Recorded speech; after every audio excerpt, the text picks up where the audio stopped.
চাকরিটা তৃণমূলের ছেলেমেয়েরাই পাবে, আচ্ছা তৃণমূলের ছেলেমেয়েরা পাবে, একটা সিম্পল আর কিছু নয়।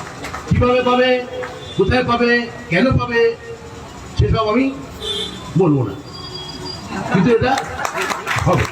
দেখো, এই কলকাতা হাইকোর্টে আজকে বিচারপতি দেবাংশু বসাক এবং বিচারপতি সব্বার রশিদির যে রায়, তাতে মোট 17টা বিষয়ের উল্লেখ করা হয়েছে, যেভাবে জালিয়াতি করে এখানে চাকরি দেওয়া হয়েছে বা যে অনিয়ম বেনিয়ম করা হয়েছে।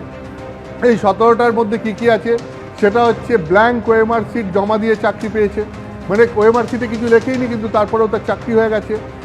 প্যানেলের মেয়াদ শেষ হয়ে গেছে, তারপরেও সেই প্যানেল থেকে চাকরি হয়েছে। প্যানেলে নাম নেই অথচ তার চাকরি হয়েছে। এবং এই রকম র্যাঙ্ক, ধরো র্যাঙ্ক কারোর পেছনে আছে কিন্তু তার র্যাঙ্ককে এগিয়ে নিয়ে যাওয়া হয়েছে নম্বর বাড়িয়ে, তার চাকরি হয়েছে।